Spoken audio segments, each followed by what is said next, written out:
రైతు సోదరి సోదరులందరికీ మనస్ఫూర్తిగా నమస్కారాలు, అభినందనలు, శుభాభినందనలు. వేదిక పైన పెద్దలు, అదేవిధంగా ఈరోజు ఒక మంచి కార్యక్రమం. ఈ కార్యక్రమాన్ని చూస్తే మామిడి తోటలో సాయంత్రం పూట చల్లని గాలి, ఆహ్లాదకరమైన వాతావరణం, ఇది చూస్తే నాకెంతో ఆనందంగా ఉంది. ఇలాంటి మంచి ఫంక్షన్కు వచ్చిన మిమ్మల్ని అందరినీ, రైతు సోదరి సోదరులందరినీ మరొక్కసారి మనస్ఫూర్తిగా స్వాగతం పలుకుతున్నా. ఇక్కడ ఉండేవాళ్లే కాకుండా రాష్ట్రం మొత్తం అన్ని రైతు సేవా కేంద్రాల్లో అందరూ రైతులు ఆన్లైన్లో ఉన్నారు. వారందరికి కూడా మనస్ఫూర్తిగా నమస్కారాలు, సుస్వాగతం. ఈరోజు ప్రధానమంత్రి గారి ఉపన్యాసం ఇప్పుడే విన్నాం. ఈరోజు మీరు చూస్తే అన్నదాత సుఖీభవ, పిఎం కిసాన్ మూడో విడత.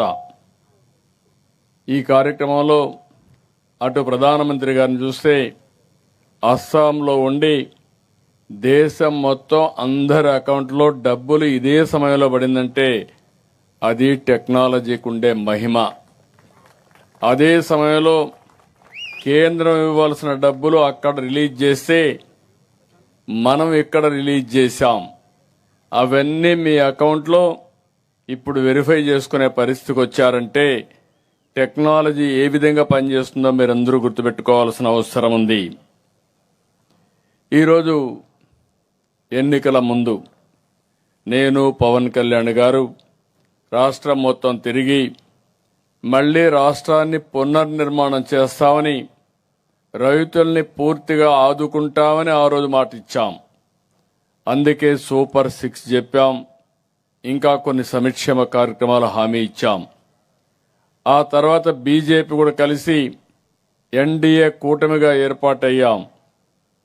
అయితే ఎప్పటికప్పుడు మనందరం గుర్తుపెట్టుకోవాల్సింది, ఈ ప్రభుత్వం ఏం చేస్తా ఉంది, గడిచిన ప్రభుత్వం ఏ విధంగా దగా చేసింది అనే విషయాలు కూడా మనం ఎప్పటికప్పుడు గుర్తుపెట్టుకోవాల్సిన అవసరం ఉంది.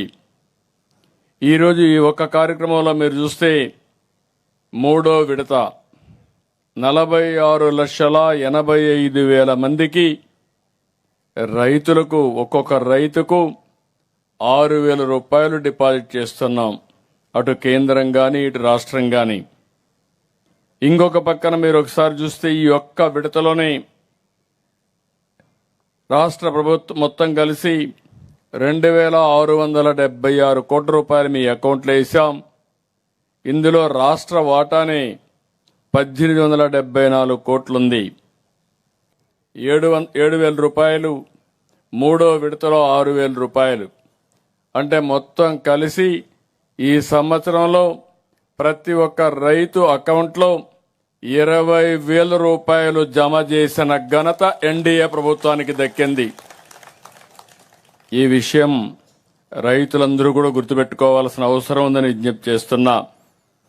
2025 ఆగస్టు 2న మొదటి విడత 3,174 కోట్లు, నవంబర్ 19న రెండో విడత 3,135 కోట్లు, రెండూ కలిపి 6,309 కోట్లు ఇచ్చాం. మూడో విడత 2,676 కోట్ల రూపాయలు మీ అకౌంట్లో వేశాం. మొత్తం కలిసి ఈ సంవత్సరం 8,985 కోట్ల రూపాయలు రైతులకు ఇచ్చిన ఏకైక ప్రభుత్వం ఎన్డీఏ ప్రభుత్వం అని చెప్పి కూడా నేను మీకు తెలియజేసుకుంటున్నా. ఇందులో కేంద్రం 6,000 ఇస్తే మనం 14,000 ఇచ్చాం. రెండూ కలిపి 20,000 అయింది. అదే గడిచిన కాలంలో 7,500 రూపాయలు ఇచ్చి మిగిలిన అన్ని కార్యక్రమాలు కూడా ఆ రోజు ఎగ్గొట్టే పరిస్థితికి వచ్చారు. ఈరోజు ఈ ప్రభుత్వం 7,500 నుంచి 14,000 చేశాం. అదే సమయంలో టెక్నాలజీనే కాకుండా అన్ని విధాల రైతుని ఏ విధంగా ఆదుకోవాలనో అన్ని విధాలు ఆదుకోవడానికి ముందుకు పోతున్నామని చెప్పి కూడా నేను మీకు తెలియజేసుకుంటున్నాను. ఇవన్నీ మీరు ఒకసారి చూస్తే ఈరోజు రైతు అనేది, నేను కూడా ఒక రైతు బిడ్డ, నేను కూడా ఒక మధ్యతరగతి కుటుంబంలో పుట్టి అంచెలంచెలుగా ఎదిగి ఈరోజు ఈ స్థాయికి వచ్చాను. నేను ఎప్పుడు కూడా వ్యవసాయం మీద నాకు ఎక్కువ కమిట్మెంట్ ఉంటుంది. దానికి కారణం నేను కూడా రైతు బిడ్డని. నేను పుట్టిన ఈ కుటుంబాలు ఎవరు కూడా ఇబ్బందుల్లో ఉండకూడదనే ఉద్దేశంతోనే అనునిత్యం మీకు నేను అండగా ఉన్నానని మరొక్కసారి విజ్ఞప్తి చేస్తున్నాను. సమైక్య ఆంధ్రప్రదేశ్లోని వ్యవసాయానికి ప్రత్యేకమైన బడ్జెట్ పెట్టించాం. ఈరోజు మీరందరూ గుర్తుపెట్టుకోవాల్సిన అవసరం ఉంది.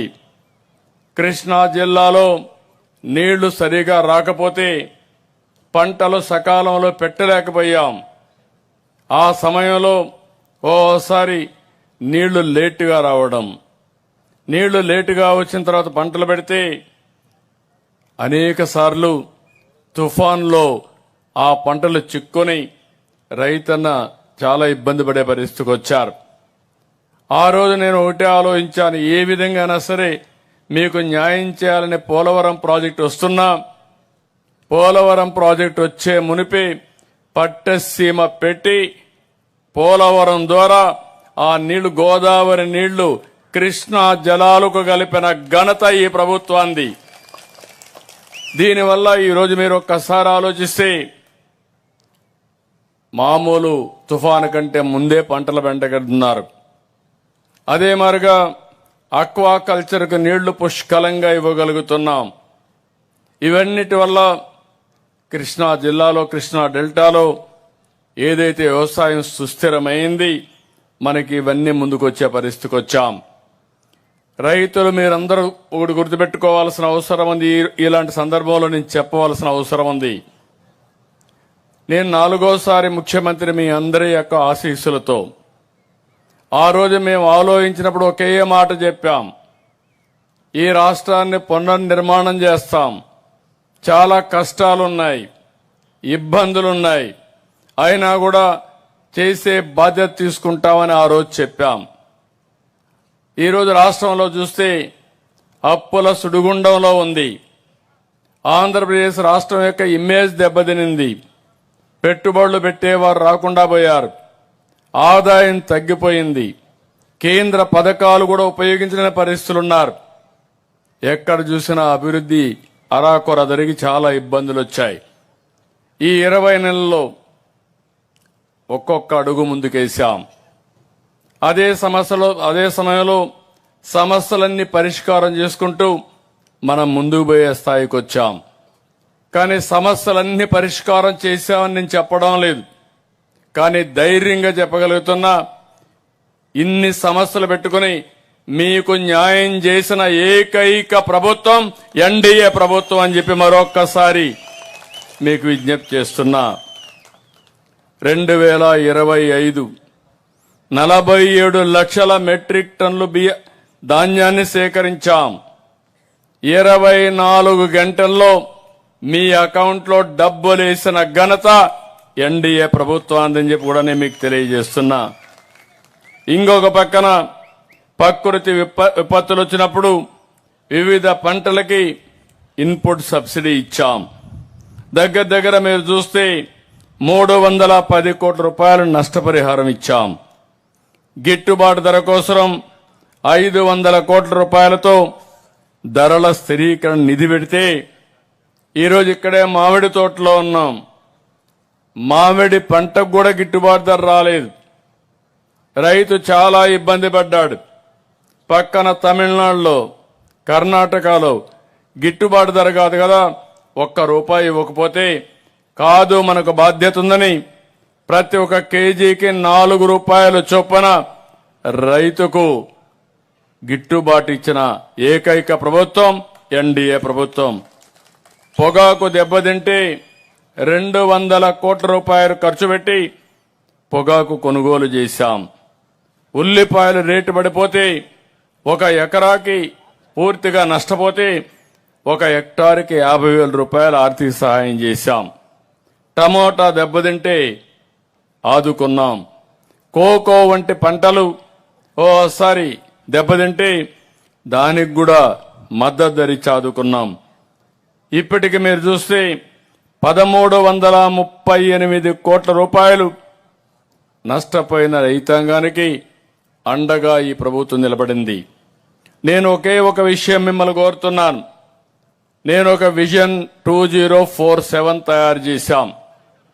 ప్రధానమంత్రి గారి నాయకత్వంలో వికసిత్ భారత్ 2047, ఆంధ్రప్రదేశ్ ప్రభుత్వం స్వర్ణాంధ్ర 2047 పోతున్నాం. 2047కి ఒక విశిష్టత ఉంది. మనకు స్వాతంత్రం వచ్చి 100 సంవత్సరాలు అవుతుంది. ఆ 100 సంవత్సరాల్లో దేశం ఏ విధంగా ఉండాలి, రాష్ట్రం ఏ విధంగా ఉండాలనో ఆలోచిస్తున్నాం. అందులో కూడా మీరు ఒకసారి చూస్తే అగ్రికల్చర్కి, వ్యవసాయానికి పెద్దపీట వేస్తున్నాం. Agri technology ఉపయోగిస్తున్నాం.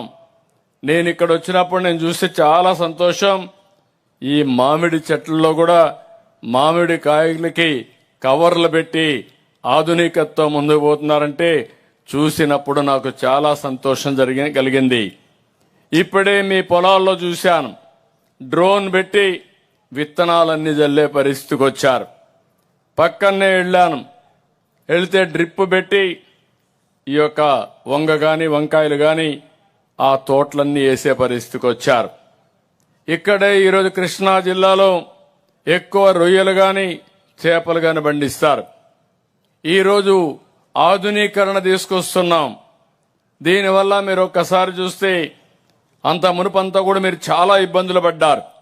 మామూలు ఇబ్బందులు కాదు, రైతాంగం చాలా ఇబ్బందులు పడితే అంత మునుపు కరెంటు రాయితీ ఇస్తామని మోసం చేస్తే ఈరోజు ఈ ప్రభుత్వానికి ఎన్ని కష్టాలున్నా ప్రతి ఒక్కరికి యూనిట్ ₹1.50 తగ్గించి 810 కోట్ల రూపాయలు ఒక్క అక్వాకల్చర్ లో రాయితీ ఇచ్చామంటే అది ప్రభుత్వానికి అక్వాకల్చర్ పైన ఉండే అభిమానం అని చెప్పి మరొక్కసారి విజ్ఞప్తి చేస్తున్నాను. నేను ఒకటే ఆలోచిస్తున్నాను, ఈరోజు రాష్ట్ర రైతాంగాన్ని మనం ముందుకు తీసుకుపోవడానికి 25,187 మంది రైతులకు వ్యవసాయ పనిముట్లకు ఇది ఇచ్చాం. డిజిటల్ క్రాప్ సర్వే చేపిస్తున్నాం. మనం ఇతర సేవలు పెట్టాం. ఇంకొక పక్క ఈరోజు మనం ఇది అవుతానే నేను పంచసూత్రాలు తీసుకొచ్చాను. ఏదైతే రైతన్న మీకోసం కార్యక్రమంలో నేను చాలా స్పష్టంగా నీటి భద్రత, నీరుంటేనే పంట వేయగలుగుతాం, నీరు లేకపోతే ఏమీ చేయలేం. అందుకే ఈరోజు మీరు ఆలోచిస్తే నీటి భద్రత ద్వారా ముందుకు పోయాం. ఈరోజు ధైర్యంగా చెప్పగలుగుతున్న మన రిజర్వాయర్లో గాని అదే మాదిరిగా చిన్న చిన్న చెరువుల్లో గాని 65% నీళ్లు ఖరీఫ్ వాడుకున్న తర్వాత, రబీ కూడా కొంతవరకు వాడుకున్న తర్వాత ఈ రోజు నిల్వలున్నాయంటే అది ఈ ప్రభుత్వం యొక్క దూరదృష్టిని మరొక్కసారి మీ అందరికి విజ్ఞప్తి చేస్తున్నా. అందుకే ఒక పిలుపిచ్చాను, రాబోయే సంవత్సరం మే 15కే నారుమళ్లు వేసుకోవాలి. నారుమళ్లు వేసుకొని వర్షం వస్తే వర్షపు నీరుతోనే ఖరీఫ్ పూర్తి కావాలి. ఖరీఫ్ పూర్తి అయ్యే రోజున అన్ని రిజర్వాయర్లో నీళ్లన్నీ నిండుగా ఉంటే రబీ కూడా కొన్ని ప్రాంతాల్లో మెట్టేసుకుని రెండో పంటకు నీళ్లు తీసుకున్నా కూడా రాబోయే సంవత్సరం 75% అన్ని రిజర్వాయర్లో నీళ్లుండాలనేది నా కోరిక. దీనివల్ల ఎప్పుడైనా ఒక సంవత్సరం వర్షాలు పడకపోయినా తట్టుకునే శక్తి వస్తుంది. రాబోయే సంవత్సరమే శాస్త్రవేత్తలు చెబుతున్నారు ఎల్నినో ఉంటుందని. అలాంటి వచ్చినప్పుడు వర్షాభావం ఉన్నా, హెచ్చు తక్కువలున్నా, లేకుంటే ఎరాటిక్ గా వర్షాలు పడినా మనం ఎదుర్కోవాల్సిన శక్తి రావాల్సిన అవసరం ఉంది. భూగర్భ జలాలు పెంచాం, ఎక్కడికక్కడ వాటర్ కన్జర్వేషన్ స్ట్రక్చర్స్ కట్టాం. దీనివల్ల మీరు చూస్తే 2 ఏళ్లలో 1.83 మీటర్లు భూగర్భ జలాలు పెరిగాయి. దీనివల్ల ఎక్కడికక్కడ పంప్ సెట్స్ పెట్టినప్పుడు తక్కువ ఖర్చుతో నీళ్లు పైకి తీసుకునే అవకాశం వచ్చింది. రెండవది, నీళ్లున్నాయి కాబట్టి పంటలకు ఎక్కువ ఉపయోగించుకునే పరిస్థితి వస్తుంది. వాతావరణం కూడా మెరుగుపడే పరిస్థితి వస్తుంది.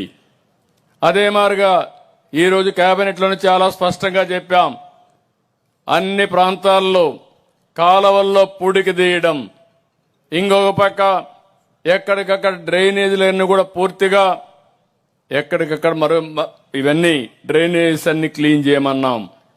దీనివల్ల రాబోయే రోజుల్లో ఒకవేళ ఎక్కువ వర్షం పడినా ఏ పంట కూడా ముంపుకు గురి కావడానికి వీలు లేదు.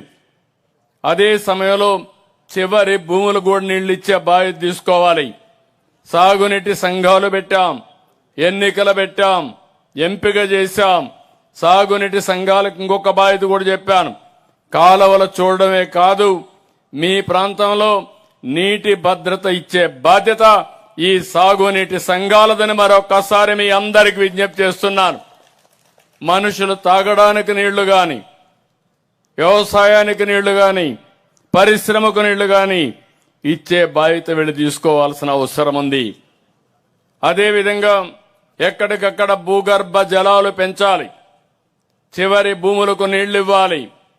ఎక్కడన్నా మైన్ ఇరిగేషన్ ట్యాంకులుంటే ఆ ట్యాంకులకు నీళ్లు రాకపోతే పైనుండే కాలువలు గాని పైనుంచి వచ్చే నీళ్లు సక్రమంగా రావడానికి చర్యలు తీసుకోవాల్సిన అవసరం ఉంది. నేను ప్రధానంగా మళ్లీ విజ్ఞప్తి చేస్తున్నాను. ఎన్నో సంవత్సరాలుగా నీటి భద్రత కోసం ముందుకు పోతున్నాం. ఈ రోజు మీ అందరికీ హామీ ఇస్తున్నాను.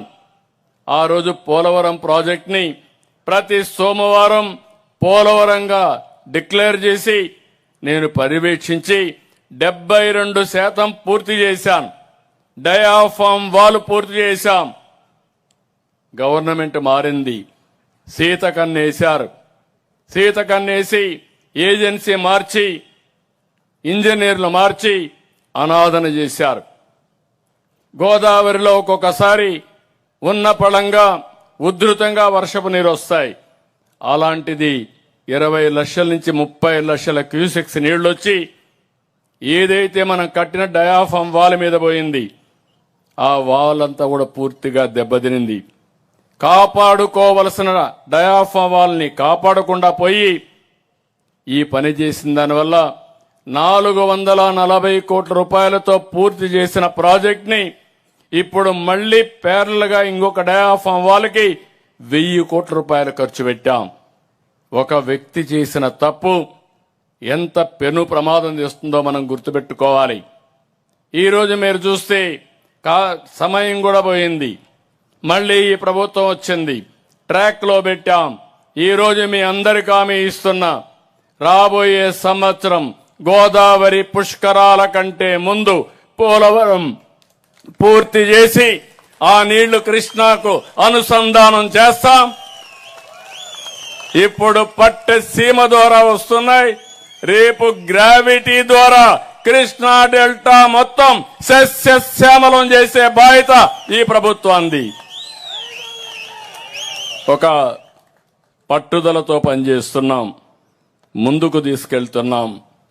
నేను రైతులందరినీ ఒకటే కోరుతున్నా, నిన్న చూశారు, నిన్న మొన్న 10 గంటలు కలెక్టర్స్ కాన్ఫరెన్స్ పెట్టుకున్నాం.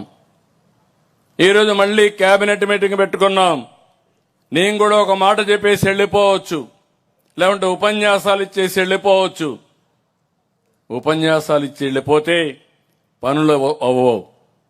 కానీ ఈ ప్రభుత్వం చాలా స్పష్టంగా ఆలోచించి అన్ని విషయాల్లో అందరికీ స్పష్టత ఇచ్చి ఎక్కడికక్కడ ఫలితాలు రాబట్టాలని చూస్తున్నాం. అందుకే నేను మిమ్మల్ని అందరినీ కోరుతున్నాను, ఈ రోజు మీ అకౌంట్లో డబ్బులు వచ్చింది, మీరందరూ అకౌంట్లో ఒకసారి చూసుకోండి. మీ ఫోన్లో ఇప్పటికే వచ్చి ఉంటుంది. వచ్చిందా లేదా?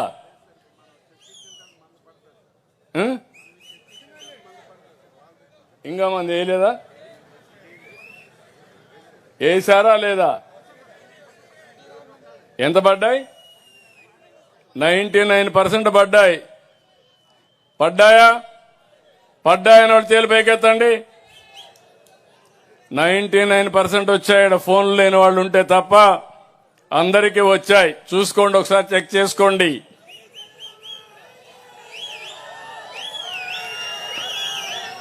రాష్ట్రంలో ఉండి ఇప్పటికీ మీరు గుర్తుపెట్టుకోవాల్సింది, రాష్ట్రంలో ఉండే 46,85,000 మంది రైతు అకౌంట్లో 99% పైన మీ అకౌంట్లోకి డబ్బులు పడిపోయినాయి.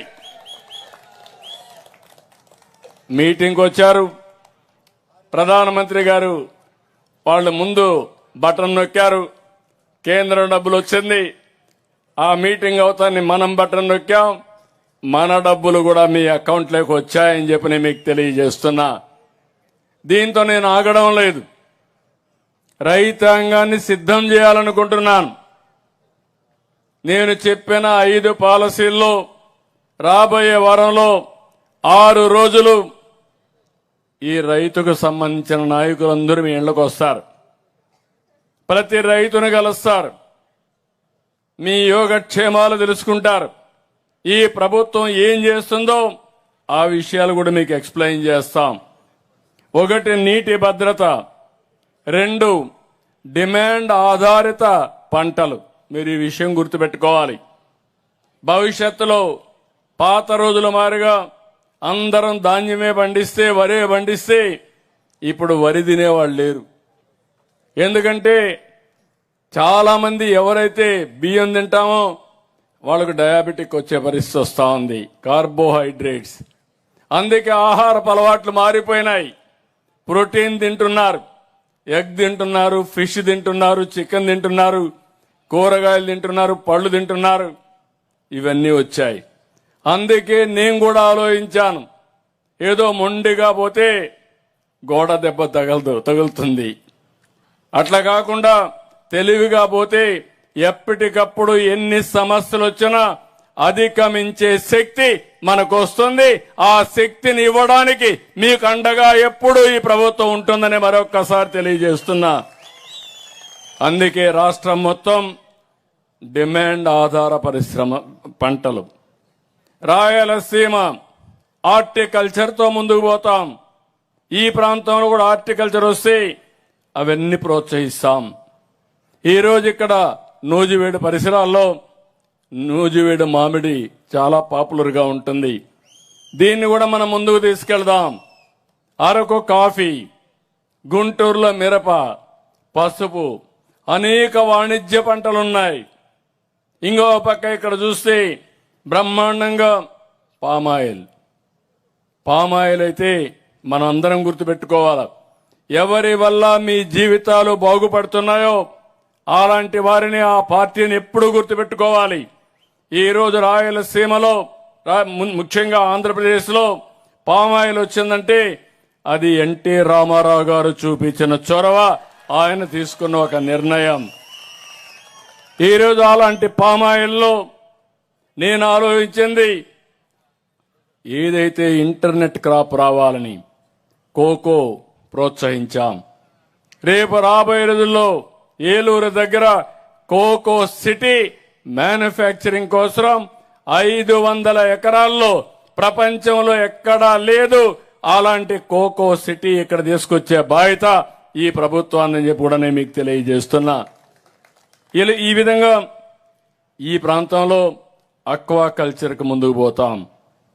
ఎంతైనా పర్వాలేదు, ప్రపంచానికే ఒక ఆదర్శంగా పంటలకు వెళదాం.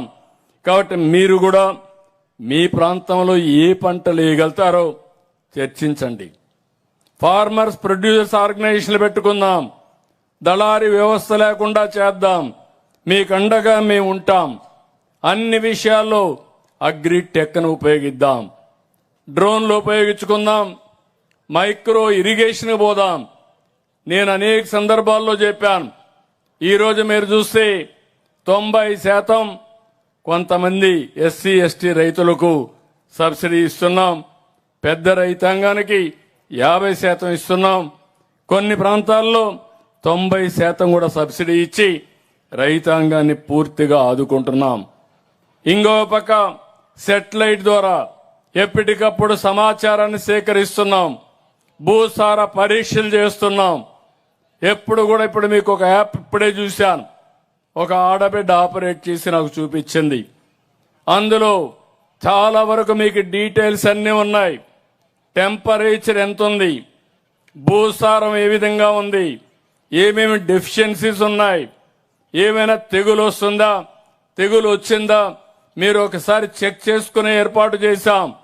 తొందరలోనే మీకు హామీ ఇస్తున్న, ఇప్పటికే వచ్చింది, దీన్ని పూర్తిగా చేస్తాం. మీరు తెలుగు ఉంటేనే తెలుగులోనే టైప్ చేసుకోవచ్చు. టైప్ చేయడం తెలియకపోతే మీరు మాట్లాడితే అది టెక్స్ట్ గా కన్వర్ట్ చేసి ఆర్టిఫిషియల్ ఇంటెలిజెన్స్ ద్వారా మీకేం కావాలన్నా అది చెప్పే పరిస్థితి తొందరలోనే తీసుకొస్తాం.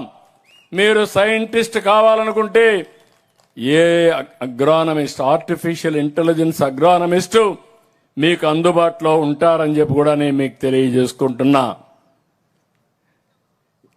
ఎందుకు ఈ మాట అన్నానంటే, రాబోయే రోజుల్లో ప్రపంచంలో ఉండే టెక్నాలజీని, నాలెడ్జిని తీసుకొస్తాం, మీకు అందుబాటులో పెడతాం. ఇప్పటికే ప్రపంచంలో ఎక్కడా లేని విధంగా భూగర్భ జలాలు గాని, భూమి యొక్క తేమ గాని, రిజర్వాయర్లో ఉండే నీళ్లు గాని, అదే మరి ఇంకొక పక్క టెంపరేచర్ గాని, అదే మరిగా ఏదైతే air quality, wind direction, pest ఈ విధంగా వస్తుంది. కడాని మీ పొలంలో పెస్ట్ ఉంటే ముందుగానే చెప్పి ప్రివెంటివ్ మెజర్ తీసుకునే పరిస్థితికి వస్తాం. ఇవన్నీ మనం చేయగలిగితే వ్యవసాయాన్ని సంక్షోభం లేకుండా మనం తట్టుకునే పరిస్థితి వస్తుందని చెప్పి కూడా నేను మీకు తెలియజేస్తున్నా. అదే సమయంలో 4వ పాలసీ, అందరూ కూడా వ్యవసాయ ఆధార పరిశ్రమలకు వెళ్ళాలి. నేను ఎక్కువ శ్రద్ధ పెడుతున్నాను. ఇక్కడే మల్లవల్లి, మీరు పండించిన పంటలు ఎక్స్పోర్ట్ చేయడానికి అగ్రో ప్రాసెసింగ్ లూలుకిచ్చి అది కూడా ప్రారంభిస్తున్నాం. గన్నవరం ఎయిర్పోర్ట్ నుంచి విదేశాలకు ఎగుమతి చేసే నాణ్యతమైన వ్యవసాయ ఉత్పత్తులు మీరు పండిస్తే దాన్ని కొనుగోలు చేపించి విదేశాలకు పంపించి మెరుగైన ధర మీకు ఇప్పించే బాధ్యత ఈ ప్రభుత్వం తీసుకుంటామని చెప్పి కూడా నేను మీకు తెలియజేస్తున్నా. ఎక్కడికక్కడ ఫుడ్ ప్రాసెసింగ్కి వెళ్తున్నాం. రెండోది, కొన్ని ఇబ్బందులు ఉంటాయి. ఈ విషయం కూడా మీరు గుర్తుపెట్టుకోవాలి. ఈరోజు ప్రపంచంలో యుద్ధాలు జరుగుతున్నాయి.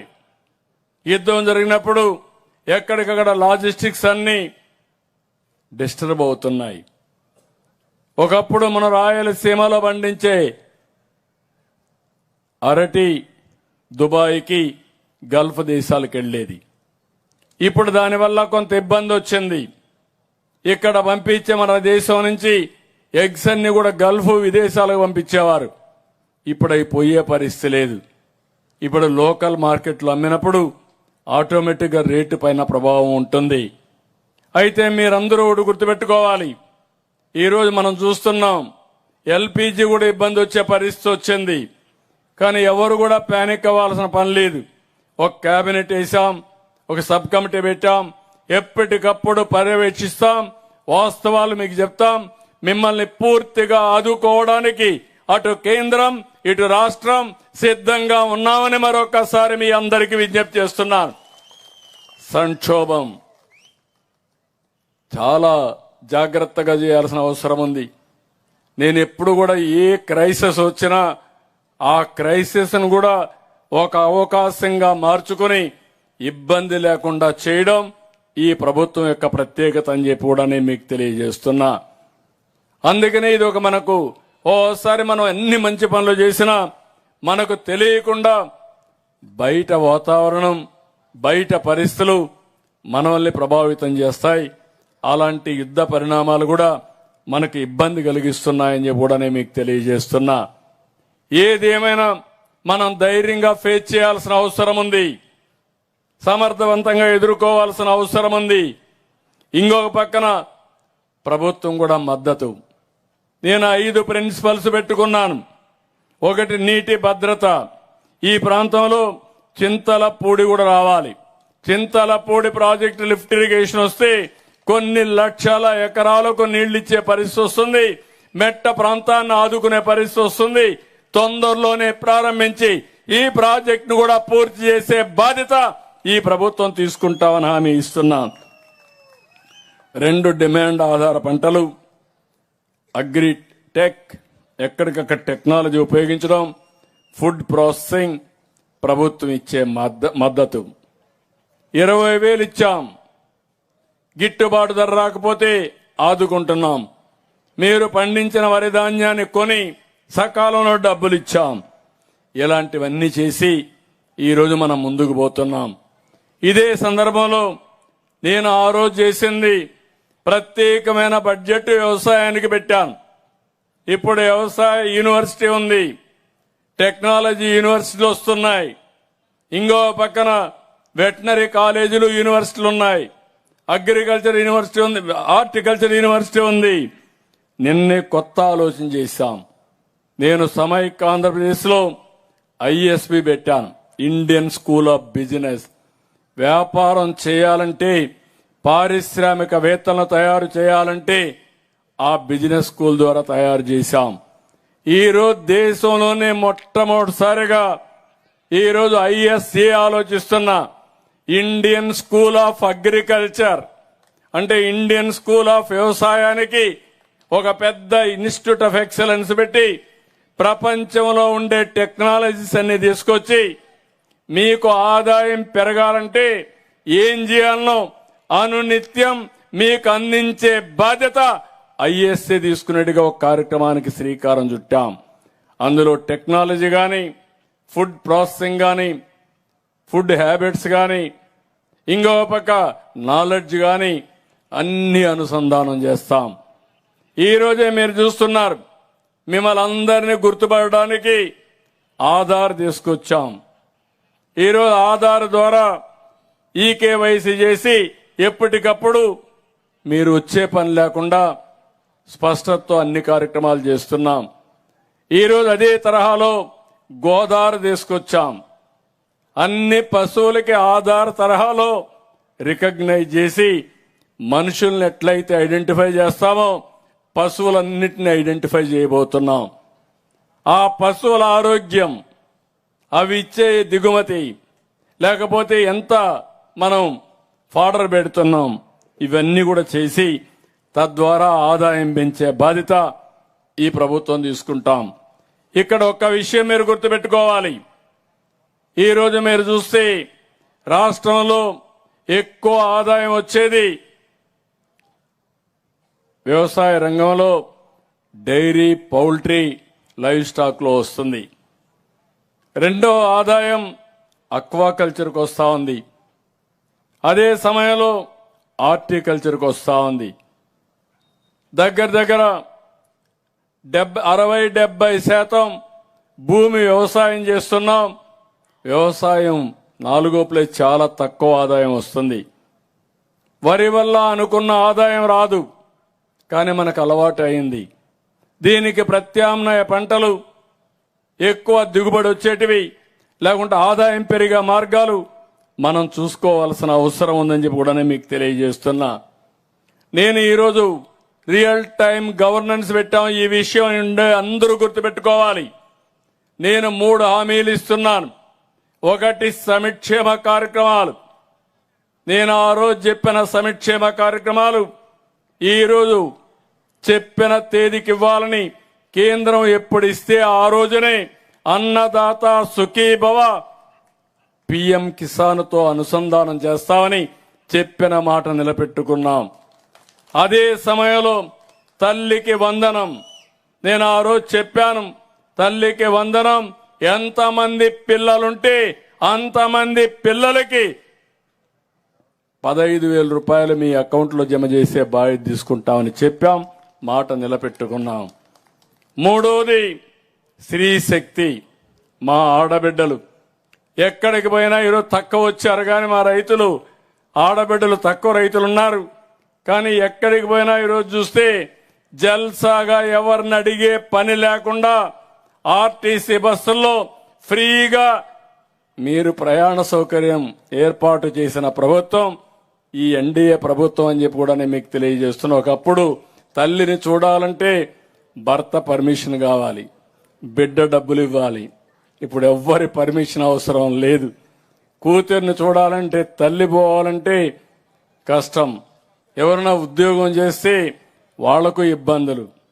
ఈరోజు స్త్రీ శక్తి వల్ల చాలా మందికి మీకు వెసులుబాటు వచ్చింది. యాక్సిడెంట్లు తగ్గాయి. మహిళలు సురక్షితంగా ప్రయాణం చేసే పరిస్థితికి వచ్చారు. దీపం కింద 3 సిలిండర్లు ఇస్తామని చెప్పాం. రేటు పెరిగింది, అయినా పర్వాలేదు.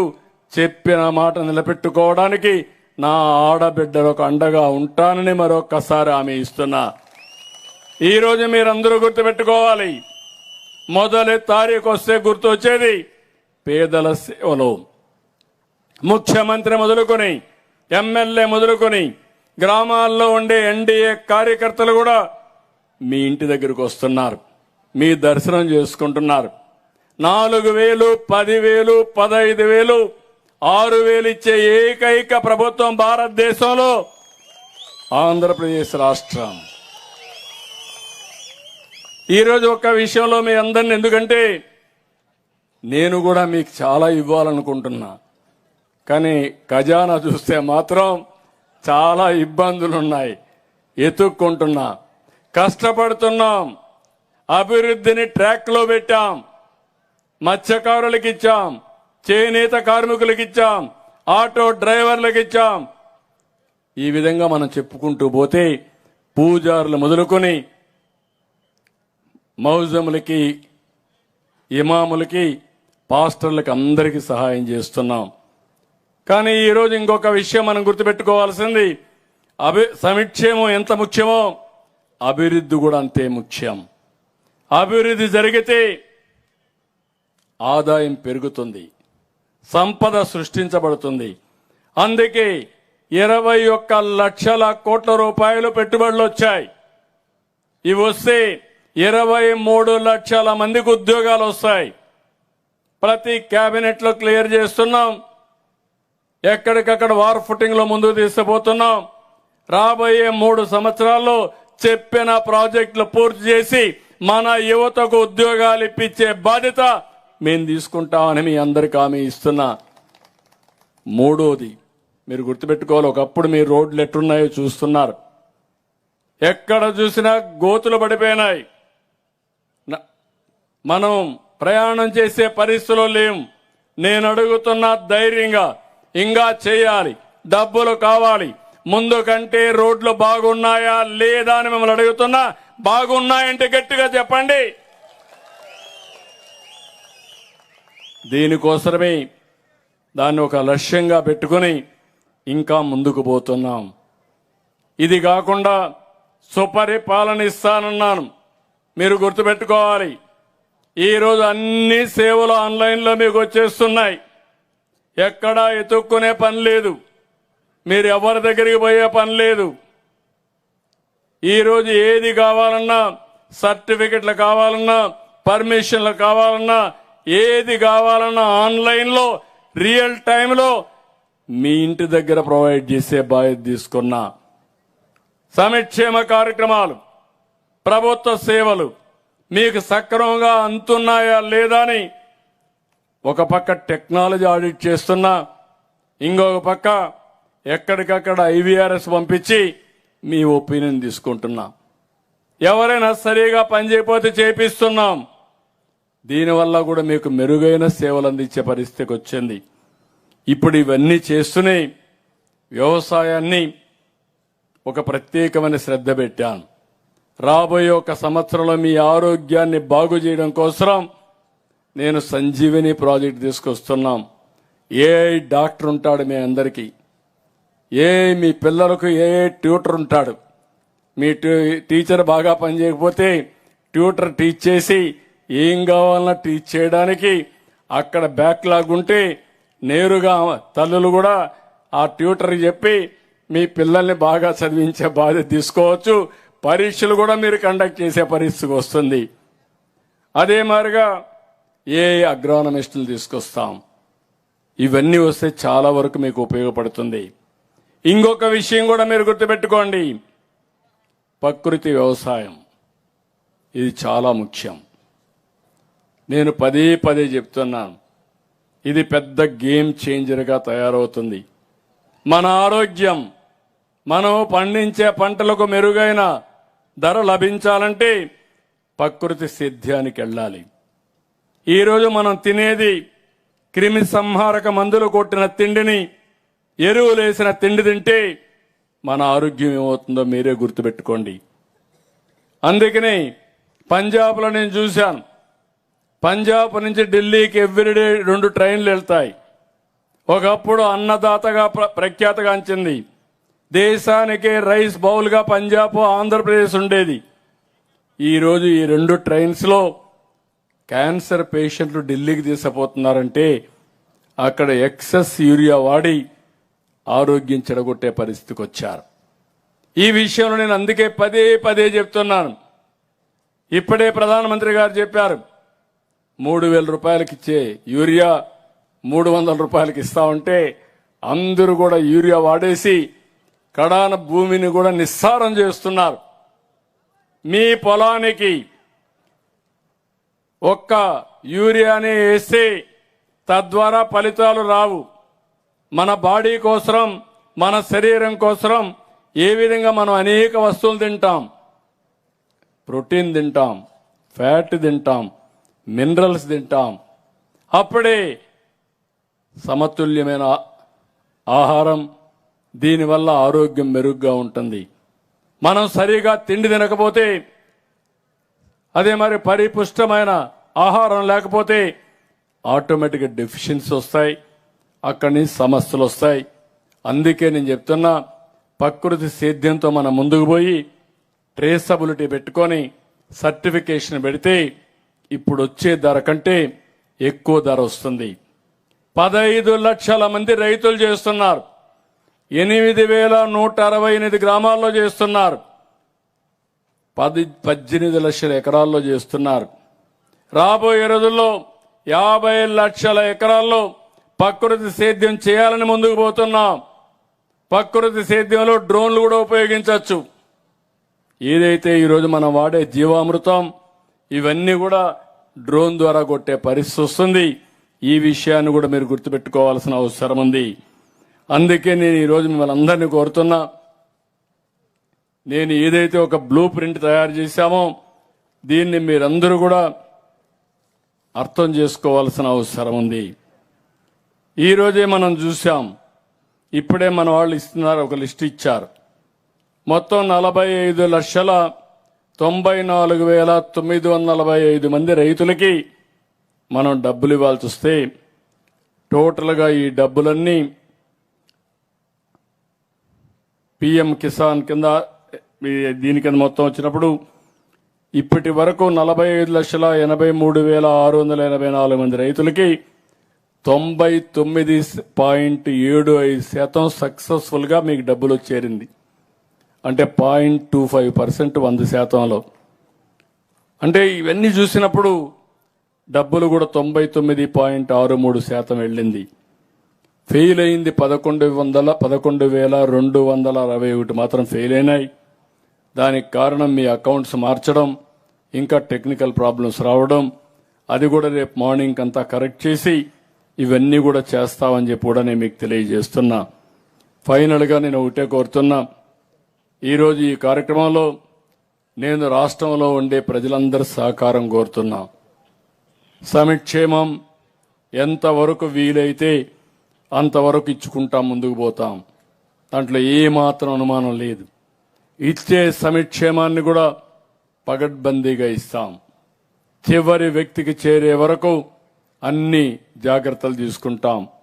అదే మరిగా అభివృద్ధిని పరిగెత్తిస్తాం. ఇంకా పెద్ద ఎత్తున అభివృద్ధి చేస్తాం. ఉపాధి అవకాశాలు కల్పిస్తాం. మీ ఆదాయాన్ని పెంచే మార్గాన్ని నిరంతరం ముందుకు తీసుకుపోతాం. మూడో పక్కన సుపరిపాలన, తద్వారా టెక్నాలజీ ఉపయోగిస్తాం. అన్ని రంగాల్లో ఉపయోగిస్తాం. అగ్రిటెక్ ఉపయోగిస్తాం. వ్యవసాయంలో ఎన్ని మెరుగైన పద్ధతులున్నాయో అన్ని తీసుకొస్తాం. ఇంకో పక్క టెక్నాలజీ ఉపయోగించి ఒక దాంట్లో కాకుండా వ్యవసాయం కానీ, లేకపోతే ఎడ్యుకేషన్ కానీ, ఆరోగ్యం కానీ అన్ని విషయాల్లో ముందుకు తీసుకెళ్తాం. కానీ రాష్ట్రంలో ఉండే మిమ్మల్ని ఒకటే కోరుతున్నా, మీరందరూ అనునిత్యం ఆలోచించాల్సిన అవసరం ఉంది. ఏది మంచి, ఏది చెడు, ఏది చేస్తే షార్ట్ టర్మ్లో, మీడియం టర్మ్లో, లాంగ్ టర్మ్లో మనకు లాభం ఉంటుంది, మన జీవితాలు మెరుగుపడతాయి. ఇంకొక విషయం కూడా మీరు గుర్తుపెట్టుకోవాలి. ఈరోజు ప్రధానమంత్రి గారు ఉన్నారు, 3వ గెలిచారు. గుజరాత్ ఉంది, 5 సార్లు గెలిచారు. 6వ కూడా గెలుస్తున్నారు. 6 సార్లు గెలిస్తే దానివల్ల అక్కడ ఒక సమర్థవంతమైన పరిపాలన ద్వారా సుస్థిరమైన అభివృద్ధి జరుగుతూ ఉంది. దానివల్ల లాభపడుతున్నారు. మన పరిస్థితి ఎట్టుందంటే వైకుంఠపాళి మారిగా తయారైంది. నేను పైకి తీసుకెళ్లడం, మళ్ళా ఒకసారి మీరందరూ ఒకసారి మార్చి చూద్దామని మీరు మార్చి చూసి మీరు మళ్ళా కిందికి రావడం, మళ్ళా నేను మిమ్మల్ని పైకి తీసుకుపోవడానికి అన్ని విధాల ప్రయత్నం చేయడం. కానీ ఒకటే చెప్తున్నాను, మీలో కూడా ఒక చైతన్యం రావాలి. ఎప్పుడు కూడా ప్రజాస్వామ్యం అనేది సుస్థిరంగా ఉండాలంటే, సమర్థవంతంగా పనిచేయాలంటే ప్రజా చైతన్యం చాలా ముఖ్యం. ఈరోజు చూడండి, ఒక చిన్న విషయం చెప్తున్నా ఇక్కడ వాళ్ళందరినీ. తిరుపతి వెంకటేశ్వర స్వామి, నాకైతే అనునిత్యం ఆయన తలుచుకొని ఏ పనిన చేస్తాను. 2003 నేను ఆ రోజు చేసిన పనేంటి? ఈ రాష్ట్ర ప్రయోజనాల కోసం ఆ రోజు తీవ్రవాద సమస్య పని చెయ్యదు, మీరు సమస్యలు సృష్టిస్తున్నారు, సమాజాన్ని అతలాకుతలం చేస్తున్నారు, మీరు మారండని కోరాను. మారకపోతే కఠినంగా నేను వ్యవహరించాను. ఆ రోజు నా మీద 23 క్లేమోర్ మైన్స్ సాక్షాత్ వెంకటేశ్వర స్వామికి పట్టు వస్త్రాలు సమర్పించడానికి పోతుంటే ఆ రోజు నా మీద ప్రయోగించారు. ఈ రోజు నేను ఇక్కడ బతికి మీ ముందర మాట్లాడుతున్నానంటే ఆ వెంకటేశ్వర స్వామి పెట్టినటువంటి ప్రాణ భిక్ష అని మరొక్కసారి మీకు తెలియజేస్తున్నా. అలాంటి వెంకటేశ్వర స్వామి యొక్క అపవిత్రత చేసే పరిస్థితికి వచ్చారు. కల్తీ నెయ్యి, దేవుని సేవలన్నీ అపవిత్రం చేశారు. నేను ఒకటే చెప్తున్నాను, రాజకీయాల్లో ఉండే ఏ వ్యక్తి అయినా సరే ఒక పద్ధతి ప్రకారం పనిచేయాలి. నేను హిందువుగా ఉంటాను, కానీ ముస్లిం సోదరుల్ని గౌరవిస్తా, వాళ్ళ సాంప్రదాయాల్ని నేను గౌరవించి వాళ్ళను కూడా ముందుకు తీసుకుపోవడానికి మత సామరస్యాన్ని కాపాడుతాం. వాళ్ళ మనోభావాలు దెబ్బతీయడం కరెక్ట్ కాదు. క్రిస్టియన్ సోదరులు ఉన్నారు, చర్చలు ఉన్నాయి, వాళ్ళను కూడా గౌరవిస్తా. అదే సమయంలో హిందూ దేవాలయాల యొక్క పవిత్రత కాపాడవలసిన బాధ్యత నా పైన ఉందని చెప్పి మరొకసారి మీ అందరికీ తెలియజేస్తున్నా. అలాంటి కార్యక్రమాలు చేస్తే అసెంబ్లీలో చర్చకొచ్చి ఇష్టానుసారంగా మాట్లాడతారు, పక్కదారి పట్టించడానికి ఆలోచిస్తారు. కడాన ఈరోజు సుప్రీంకోర్టుకు పోయి ఎవరూ మాట్లాడకూడదంట. మీరు ఒకటి గుర్తుపెట్టుకోండి, 18-19లో నేను ముఖ్యమంత్రి, వివేకానంద రెడ్డిని ఏం చేశారో మీరు చూశారు. ముఖ్యమంత్రిగా నిద్రలేస్తే వివేకానంద రెడ్డి గుండెపోటుతో చనిపోయాడు. ఇది ఎక్కడి నుంచి వచ్చింది? సాక్షి టీవీ. నేను కూడా అయ్యో పాపం అన్నాను. ఇది సాక్షి పేపర్ని ఆలోచించలా, సాక్షి టీవీని ఆలోచించలా. నాలాంటి వాడు పప్పులో కాలేశాడు. అది అయిన తర్వాత వాళ్ళ కూతురు అడిగింది పోస్ట్ మార్టం చేయమని. మనకేమీ మొహమాటాలు లేవు, మనకేం సంబంధం లేదు కాబట్టి పోస్ట్ మార్టం చేయమన్నాను. పోస్ట్ మార్టం చేస్తే వాస్తవాలు బయట వచ్చాయి. ఎలాంటి వాస్తవాలు? గొడ్డలు తీసుకొని విపరీతంగా నరికితే రూమ్ అంతా నెత్తరు, బాత్రూమ్ అంతా నెత్తరు. అక్కడి నుంచి కుట్లేసి ఒక బాక్స్లో పెట్టి అంత్యక్రియలు చేయడానికి సిద్ధపడిపోయారు. సాయంత్రానికి నా తండ్రి లేడు, ఉన్న పెద్ద దుక్కు చిన్నాన్న ఆయన్ను చంపేశారన్నాడు. తెల్లవారు నిద్రలేసింది, నారాసుర రక్త చరిత్రని నా చేతిలో కత్తిపెట్టి చేసిన నిన్న నా మీద వేశారు. ఆ అమ్మాయిని కూడా మోసం చేశారు. పాపం మోసపోయింది. ఆయన చెప్పింది నమ్మింది. ఎన్నికలైన తర్వాత అర్థం చేసుకునింది. కోర్టుకు పోయి ఎవరూ మాట్లాడకూడదని ఒక ఆర్డర్ తెచ్చారు. అంటే వాళ్ళు చేసిన మాట కానీ ఎవరన్నా మాట్లాడితే ప్రజలకు తెలిస్తే వాస్తవాలు అర్థమైతే వీళ్ళ కథ అంతమైపోతుందని. ఇప్పుడు అదే పద్ధతి. కల్తీ లడ్డుకు కారణమయ్యి కల్తీ నెయ్యుకొని అపవిత్రం చేసి ఇప్పుడు ఎవరూ మాట్లాడకూడదంటే దొంగ తప్పించుకోవాలనే ఉద్దేశం తప్ప ఏమన్నా ఉందా అని మిమ్మల్ని అడుగుతున్నా. ఇప్పుడు కూడా మీరు ఆలోచిస్తారు. ఇంకా అలాంటి వాళ్ళు రాజకీయాలకు ఉండడానికి అర్హత ఉందా అని మిమ్మల్ని అడుగుతున్నా. ఎందుకు మీరు మాట్లాడరని మిమ్మల్ని అడుగుతున్నా. మంచి చెడుల్ని విశ్లేషించే శక్తి మనకు లేదా అని అడుగుతున్నా. మంచి శాశ్వతంగా జరగాలంటే చెడుని మాట్లాడాలి, చెడును ఖండించాలి, చెడును ఎప్పుడు గ్రహించాలి. అందుకే అప్పుడప్పుడు మనం దీపావళి జరుపుకుంటాం. ఎందుకు జరుపుకుంటున్నాం దీపావళి? నవరాత్రి ఎందుకు జరుపుకుంటున్నాం? అది మన సంస్కారం, మన వారసత్వం అని చెప్పి నేను మీకు తెలియజేస్తూ మరొకసారి మిమ్మల్ని అందరినీ కోరుకుంటున్నా, ప్రభుత్వాన్ని ఆశీర్వదించండి. నాకు గాని మా మిత్రుడు పవన్ కళ్యాణ్ గారికి గాని ఒకే ఆలోచన, ఈ రాష్ట్రాన్ని బాగు చేయాలని. అదే సమయంలో సరైన సమయంలో సమర్థవంతమైన నాయకుడు ప్రధానమంత్రి నరేంద్ర మోడీ గారు. ఈ ముగ్గురం కలిసి అనునిత్యం మీకు అండగా ఉంటాం. ఈరోజు వెంటిలేటర్ పై నుండే ఆర్థిక వ్యవస్థని బయట తేవడానికి పూర్తిగా సహకరించింది కేంద్రం. లేకపోతే ఇది కూడా అయ్యేది కాదు. కానీ ఒకటే హామీ ఇస్తున్నాను, ఈరోజు ఈ ప్రభుత్వం అనునిత్యం పనిచేస్తాం, సమర్థవంతంగా పనిచేస్తాం, దూరదృష్టితో పనిచేస్తాం, మిమ్మల్ని అందరికీ న్యాయం జరిగే పరిపాలన ఇస్తాం. నేను ఎప్పుడూ ఒకటే కోరుతున్నాను, నేను నా జీవితంలో అందరి వాడిగా శాశ్వతంగా ఉంటాను. ప్రతి ఒక్కరి హితం కోరుకుంటాను, మీ బాగోగులు కోరుకుంటాను. పేదవాడు ఎక్కడుంటే ఆ పేదవాడికి అండగా ఉంటా, కష్టాలున్న వారికి తోడుగా ఉంటా. అనునిత్యం పనిచేస్తాం, న్యాయం చేస్తామని చెప్పి నేను మీకు తెలియజేసుకుంటూ, నేను మిమ్మల్ని కోరుకునేది మీరు కూడా ఆశీర్వదించండి. మేము చెప్పిన పనులన్నీ కూడా ఒకసారి విశ్లేషణ చేసుకుని ఇవి ఏ విధంగా మీకు ఉపయోగపడతాయో ఉపయోగించుకుంటే అది నిజమైన అభివృద్ధికి దోహదం చేస్తుంది. ఇది కూడా చేయాల్సిందిగా నేను మిమ్మల్ని కోరుకుంటూ, ఈరోజు ఈ కార్యక్రమానికి విచ్చేసిన మిమ్మల్ని, రాష్ట్రంలో భాగస్వాములైన ప్రతి ఒక్క రైతుని, రైతు కూలీల్ని మనస్ఫూర్తిగా అభినందిస్తూ అందరికీ నమస్కారాలు. జై హింద్, జై కిసాన్, జై కిసాన్, జై కిసాన్. రైతే రాజు, రైతే రాజు. జై తెలుగు తల్లి, జై తెలుగు తల్లి, జై తెలుగు తల్లి, జై భారత్.